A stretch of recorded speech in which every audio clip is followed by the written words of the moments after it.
The Basic Peace Officer Academy runs 643 hours by the TCLOS regulations, or TCOL as it's called, the Texas Commission on Law Enforcement. Requires 643 hours of training for the Academy cadets. They have 32 subject matters that we have to teach in the Academy. They do a lot of testing. They have to take a final exam over each one of the units that we teach, whether it's penal code, traffic code, mechanics of arrest. Some of the courses, like mechanics of arrest, require basically a practical hands-on examination, like firearms. They have to qualify with firearms, also the pistol and the shotgun. We do lose cadets during the academy, either because they cannot academically keep their grades up to the 80% standard that we require here at Middle Rio Grande, or some cadets realize that maybe law enforcement is not for them. My name is Robert Fields. I live in Crystal City, originally from Alice. What made me decide to come to the Law Enforcement Academy is I've always been interested in law enforcement, always had a great respect for law enforcement, and I just finally decided it was time to do it, make a career change. So far, the experience in the Law Enforcement Academy has been positive. It's been a good experience. It's been challenging, but it's been good. My name is Cecilia Flores. I'm from Uvalde, and I'm a single mother of 3. Before joining the Law Enforcement Academy, I've had several jobs, from being a customer service manager to a driver for the test track. The reason I joined the Law Enforcement Academy was because I've always had an interest in law enforcement, and at this point in my life, I felt that it was the right time to pursue my career, and I wanted to give my girls a reason to be proud of me for accomplishing one of my goals. My name is Juan Martinez. I'm from Creeksville Springs, Texas. The reason I want to become a police officer is I want the camaraderie that I had in the military. I want that same brotherhood and sisterhood that I had in the military. They get 48 hours of firearms training. They actually spend 5 days out on the range itself. 1 day is in the classroom, and then 5 days on the range. They must qualify with an 80% score on their pistol and their shotgun.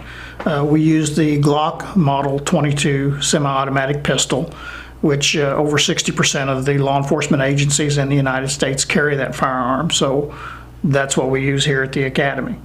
We use the standard Remington 870 pump-action shotgun, which is standard issue for most departments also in the United States.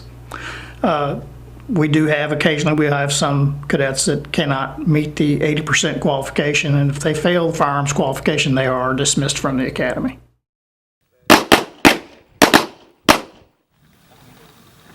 Fire. 3 to the body, 2 to the head twice. 10 rounds center mass, or 3 to the body, 2 to the head twice. Weapon hand supported, no time limit. Shooter ready? Stand by. Fire.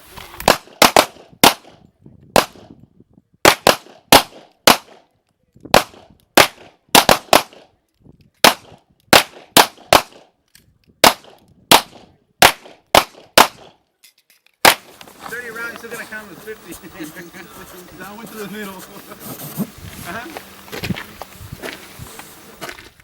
The biggest obstacle would be the lack of self-motivation. If they are not a self-motivated individual to apply themselves and study hard, that is one of the biggest obstacles. It's been challenging throughout the academy.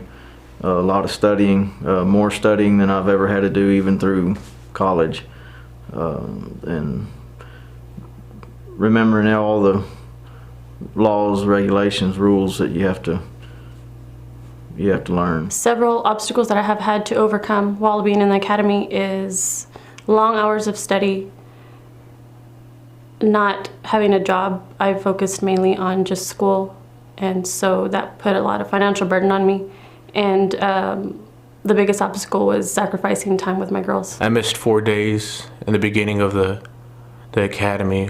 You only have 34 hours to miss, and I had 32.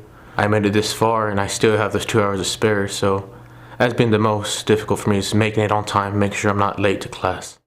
The driving course is not a pursuit driving course. It basically is a driving course to teach them the safe operation of a police vehicle and a lot of maneuvers that they have to do in law enforcement, a lot of backing maneuvers. We have a course set up down in Eagle Pass at the airport down there where we set up the cones, the driving cones, and they are timed through this course.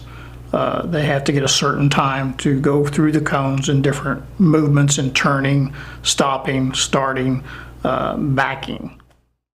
Everybody get their contacts out. You're gonna practice a couple shots on this target to try and hit the face, all right? Which hand do we use? Your non-gun hand, right? Non-gun hand. Put that in your non-gun hand. Remember when we grip it like this, flip the cap up.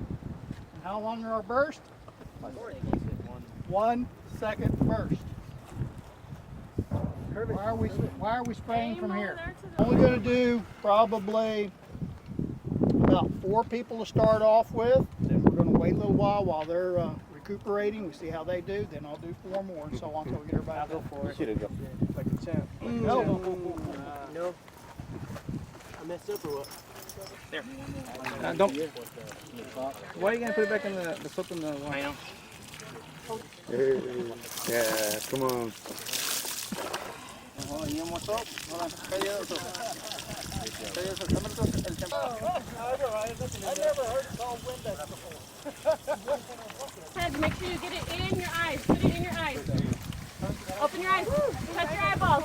Open your eyes. There you go, bro. Open your eyes. Touch your eyeballs. Water me, please. Rub your